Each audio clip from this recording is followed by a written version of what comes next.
Sweet home.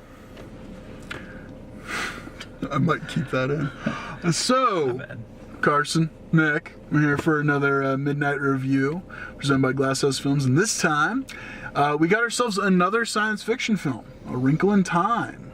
I just learned it was a science fiction film. I thought it was like a fantasy thing with like witches. Like from me telling you just now? Yeah. Oh, yeah, it's a science fiction film. Oh, I thought they were like fairies or something. I don't know if there's magic involved, but I know it's like a sci-fi book. Huh. And therefore sci-fi movie. I have just... The excitement level just rose a little bit. I mean, it's just moved a bit. I mean, know, like so, sideways. It's lateral. The reason... What it looks like, because I never read the book, and it was a pretty popular book. I know not at a lot of the schools you went to, but a lot of the schools I went to, it's a very popular book for kids to read in English class.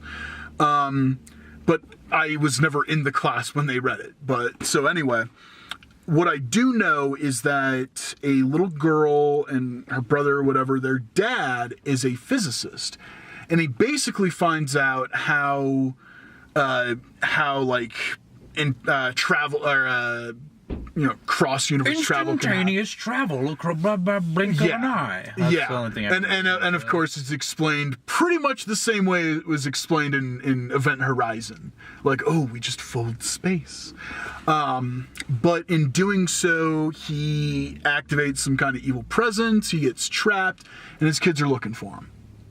So I've heard of worse ways for a movie to begin. So I didn't even know this was a book until I told you like a couple months ago. I don't know if it was a couple months. Maybe you told me a couple months ago. But you just I didn't actively think about that this was a book until like probably 2 weeks ago, 2 or 3 weeks ago. Yeah, it's a beloved novel too. I like Chris Pine. Oh yeah. But he's trapped dad in this movie. I like Reese Witherspoon in this. Yes. I like her. Yeah. I don't like Oprah. She looks like a goddess of some sort. I don't think Oprah should act or be on TV. But yeah, I mean, other than that, I like 2 out of 3 things of this movie I know nothing about. I'm looking forward to it. You know, as I said, I've heard a lot of great things about the book. I think Ava DuVernay DuVernay. I feel really bad about not knowing how to pronounce your name properly. What was the one with George Clooney? What one with George Clooney? And the little blonde girl. The other Disney movie. Oh, Tomorrowland. Is this like that? No. It kind of feels like it. Okay. That's the only thing that's the only point of reference I have is I'm like Disney movie, weird other world. Yeah, it's not. I just compare it to fucking Imagination Land or. I literally just told you the name of it, and it's just. I'm just so done with like Disney live action. I'm looking forward to it. I think this is coming from one of the strongest voices, from someone who's been up and coming for a few years, and if this one's good, her whole career just has opened up. So I hope it's good. I'm looking forward to it. Let's go in there and see how good it is in IMAX at your request. I hope it's good too, because it's like 2 hours long. It's an hour 49. And I don't know what we're doing. Yeah. So it's shorter than Star Wars. I just hope the next 2 hours of my life doesn't suck. Starting at 7 o'clock. Starting at 7. You know what? No, I live my life 2 hours at a time. Well, I mean, if it's. So I hope the next 2 hours doesn't suck. Oh, so like the last third of the movie is just garbage. All right, let's go see this thing. Black Panther style.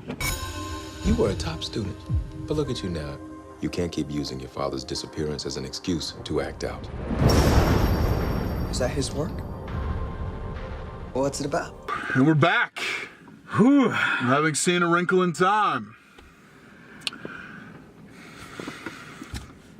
No. All right. Just a big, masturbatory, self-righteous mess of a movie. Okay. I kind of liked it. I don't know anything about the source material. I'm not going to watch it again, just because I don't really need to, but I liked it. This is the kind of standard I'd like more kids' movies to be held to. I didn't feel like it was... Because most of the time when people say kids' films, they refer to things like the Emoji Movie. The Emoji Movie. The Emoji Movie, which we are going to watch. And every time I come across them, like, there's a 50-50 shot that one of us is going to hit play on this thing. If the Emoji Movie and this came out the same week, I probably would have picked the Emoji Movie. Well, yeah, despite hearing how horrible it is. Yeah, I kind of liked it. Honestly, I would put this right next to, with one caveat, I'd put this right next to stuff like, I thought of it while I was watching the movie and I can't think of it now. The Neverending Story. The only thing that the Neverending Story, in my opinion, obviously, in my opinion, has over this movie is that I just really like the crafted sets and everything. I'm a big sucker for practical stuff. I didn't have any problem with the sets and how I'm not even gonna say planets because it's really just one place. A planet and then a frozen planet. and then not a frozen but a personification of hatred. Yeah, I guess I had no problem with that. It was just everything else.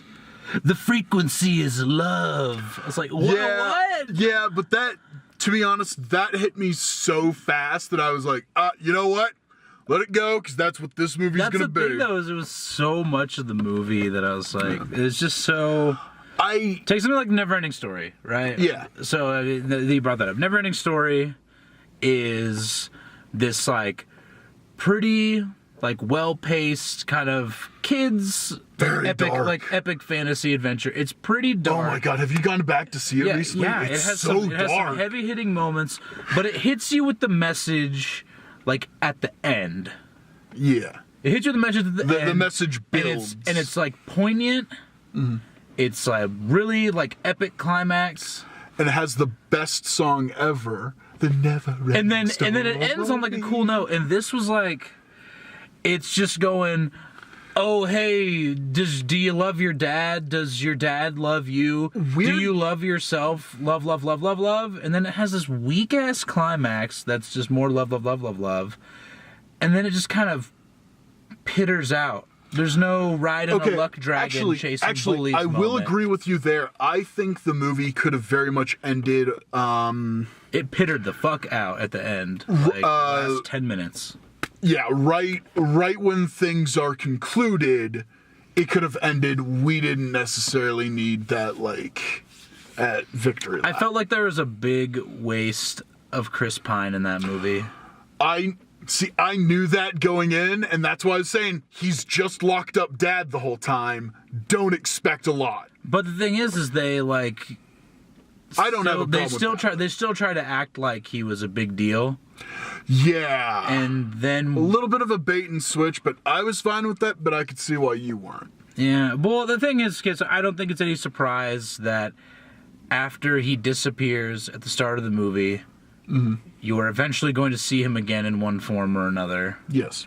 And when you do see him again, it was just kind of a letdown and somewhat of a disparagement to his character as a whole.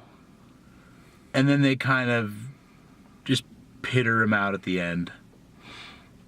And I was like, no, I don't know, man. It was just visually it was cool. I think the whole Mrs. thing, the three of them, I don't even know what that was. Yeah, that's one of those things I'm like, the weird line about where they talk about all the warriors of the light and them being Einstein. Okay, and all that. Yeah, that too was a little bit I was like, so scientists? I've noticed you didn't mention any poets, evangelists in there. Or anything.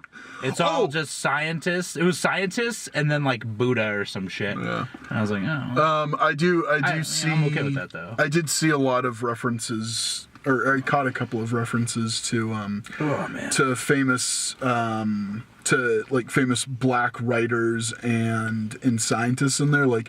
It's James Baldwin Middle School. I really doubt there's a James Baldwin Middle School. However, it is kind of cool that they named it that. I think I think that's pretty cool. I see what you did there, Ava. Good on you. I just like didn't think that this movie had a very like the message it was going for is just told way better in every other medium. The other thing I was going to say is I think the movie's biggest strength are all of the character actors that appear. Okay, with Zach Galifianakis. Is Zach Galifianakis a character actor, really, though? Like, I guess the characters that show up for one scene there. Okay.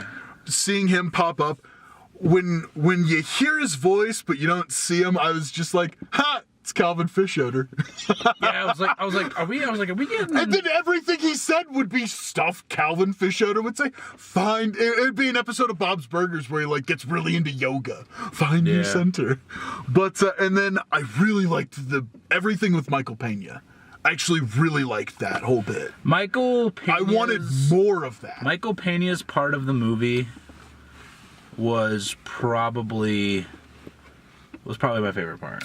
And the way that he was constructed, that very much felt like something you'd see out of like a Baron Munchausen or a Neverending Story, where like the production design budget is just through the roof. And I wanted a little bit more. I wanted more of that because like the movie definitely shied away from like, oh yeah, it is just the personification of evil. But like the most weird, disturbing thing we got was the kind of Michael Pena part. And it was funny because that was masked behind like a really cheery setting. But it was actually kind of creepy. I will say one of my biggest nightmares is being trapped on a crowded beach. So like, hit me right there. Yeah.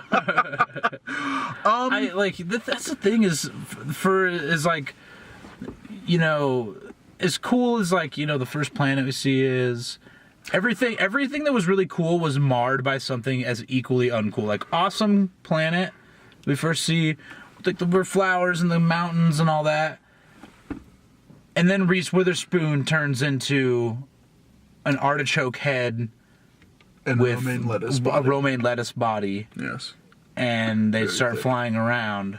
Yes. And that just like ruined that whole scene. And then they start talking about like flying, and they're like, huh, flying, it's the that bit I was a little bit like... It's like, that's the thing, is every part that was cool was just immediately marred by something just super fucking weak. Like when when you kind of see the It, which is not really a big reveal because you realize that the It, they showed you it like 6 times in the movie. And then when you see the It's like final form and they introduce you to the it's the same thing you saw in the flashback. Yeah. Like the weird part, and I know it's because it's like a PG movie, but you know the weird things where it has all these tendrils, right? And they like grab things, and you're like, ooh, tendrils. They're gonna do tendrily things, like rip people apart or whatever. It's like, it's super menacing, but then it's like, hey, I gotcha, and then it just like puts you down. And it's supposed to be like some really I picked things up and I put them down. I picked them up, I put them down again. It was like, and so that was like really weak. God, that's a Planet Fitness ad from like 2007, right? I guess that was my main problem with the movie. Is like every time something cool happened in the same scene, something just super lame happened. Which is also weird, that weird like Dunkirky part where the movie got extremely loud. Yeah. Unnecessary, like to the point where I was like, oh, like it'd be really quiet. You can't even say that. You still haven't watched the movie. It doesn't matter. I have now felt. You have not. The Dunkirk. No, you haven't. You can't gatekeep me on this. Oh, yes, I can. You sit in the front of that same cinema and you watch Dunkirk. I'm not gonna. Anyway. I already watched it. It was called A Wrinkle in Time. Anyway, no. It was awful. No, the sound design for Dunkirk should not have won Oscars. Well, that whole scene was just god awful. So, it's weird because I'm like, yeah, but it just didn't bother me as much. And I don't know why. I really don't know why. Just self-righteous, ham-fisty messages are really what bothers me the most. Yeah, but I ended up liking it for some reason. The weird licensed music.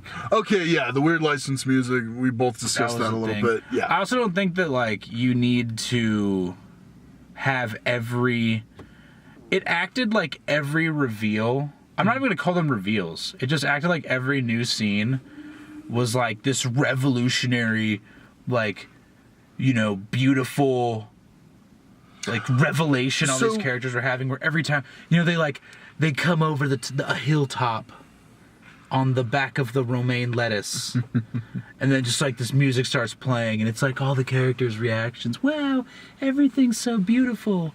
And you're like, okay, cool, you had your one.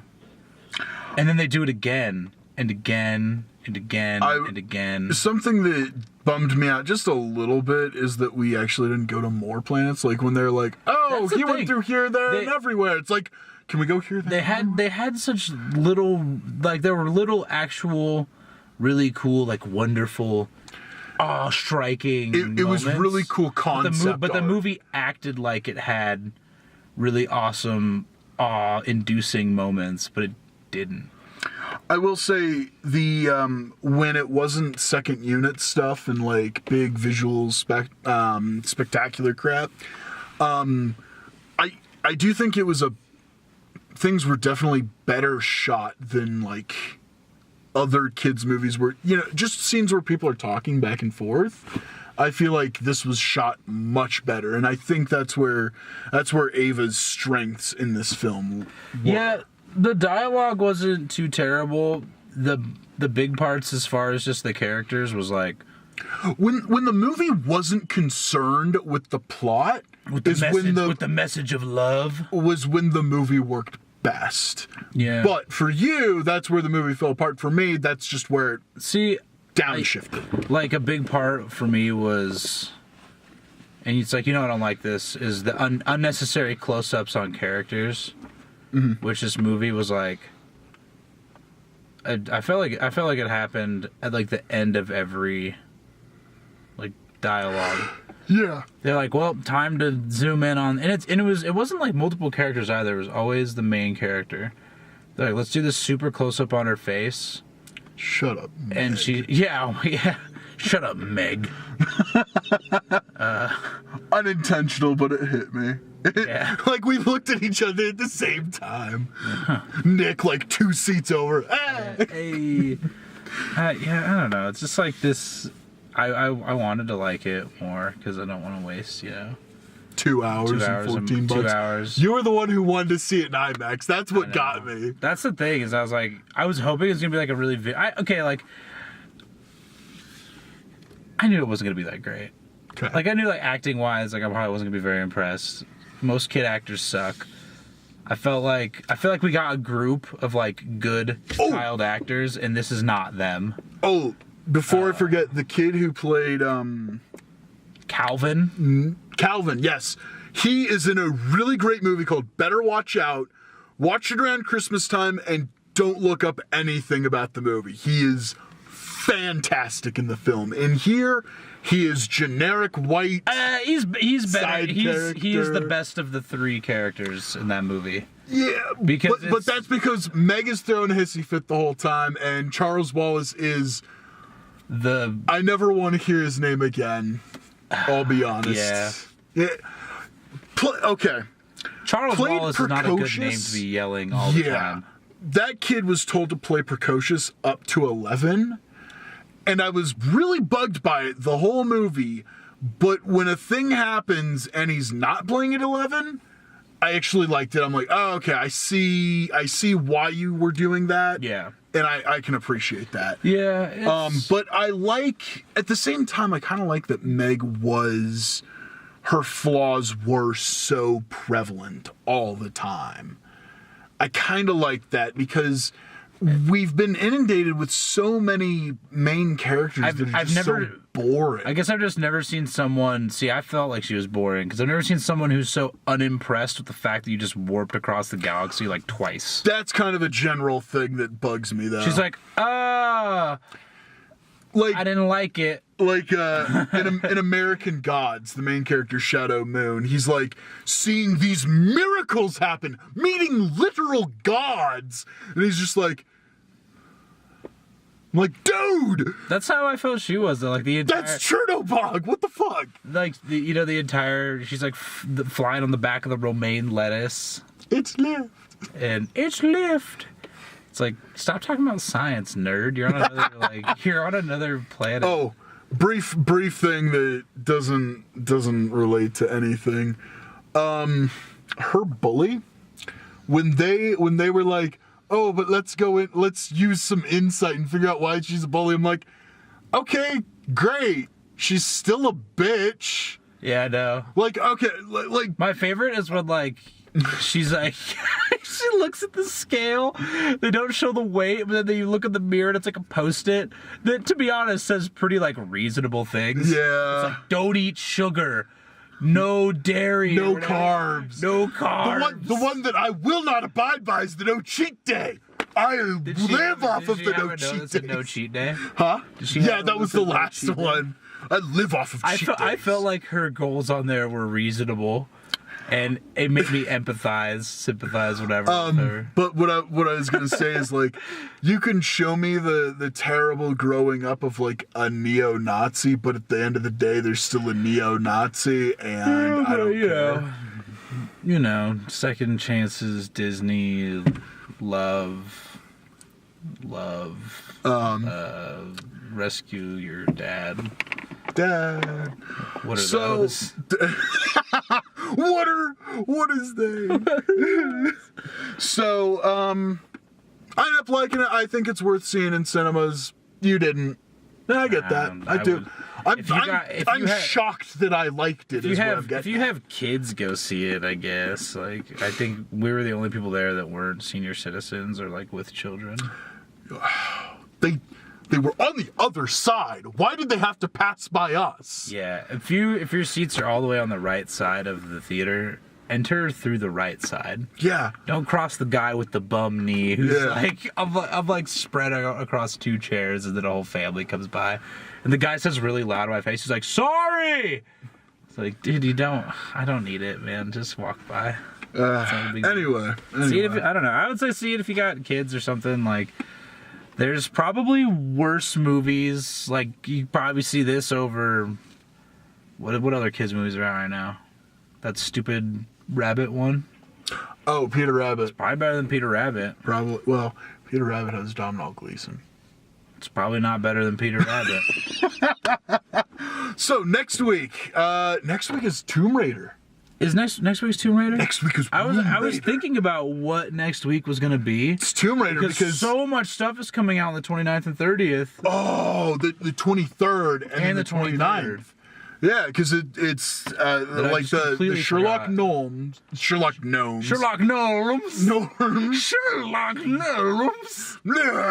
Sherlock Gnomes and oh man, Pacific Rim 2 come out on the 23rd. Yep, two movies. There's nothing else coming out on the 23rd. Get War Ready. No. War Ready. Next week though is Womb Raider, and I gotta say, Walton Goggins is in the movie. I just don't like that the trailer is her double jumping off a boat. That's the biggest problem I have right now. Besides the fact that it looks kind of boring. I don't know, man. It looks kind of boring. I need me some Galton Waggins. Yes. Anyway, so next week we got that to look forward to, and then it's just shit mountain is what we're climbing up. Okay? Because we've got Tomb Raider. Okay, whatever. And we've got Pacific Rim Uprising, and then the sprinkles atop Shit Mountain. What's at the top of the tippy top of Shit Mountain? Ready Player One.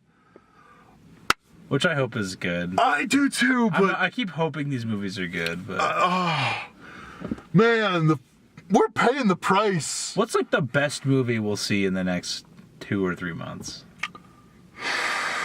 I feel like we're Annihilation was probably the best. I feel like the movies are getting better, but we're definitely at the part of movie Mount Everest that's full of every frozen corpse that was someone with great ambitions. Because you can tell people are trying so hard. So and then we've got Sherpas every now and again. Like Death Wish. So here's Death Wish. You could tell I feel the same way about Eli Roth as I do about Duncan Jones. where you have two people who you can tell are really, really passionate, but can only make like one or two good movies, and the rest of them you can tell are like they're trying real hard, Probably hamstringed by studios. but they don't come out that great for whatever reason. I could almost guarantee you that Eli Roth had like an original like 2.5 hour cut of Death Wish, and it's just Bruce Willis cutting a swath through people. And it seems like we've seen so many movies where it seems like that people are trying hard and they just don't come up. Like it seems like even Proud Mary, it seems like people were actually trying. They're just like just because you like something and you have a passion for it doesn't always mean you can be good at it. And there's a movie I saw last year that was all about that, and I can't remember the name of it. That was probably Cars 3 or something. Yeah, I don't know. We had Cars 3. Which that's a weird message for a kids movie. But it's a realistic movie. It's more the movie about talking cars is more realistic than the movie about like children loving their father. I can't relate. I can't relate either. It's just like next week, Womb Raider. Next week, a break from reality. Yeah, the grim. Please like this video, subscribe to the channel, youtube.com/glassfilmshouse. Comment below, tell us what you thought of the movie and how it actually stacked up to the book, given that neither of us read the book. What are books? What are books? Books are what? Facebook.com/glasshousefilms. Like the page, follow us there, and on Twitter @glasshousefilms. Thank you all so much, and we will see you next week for Womb Raider. Woo! So woo!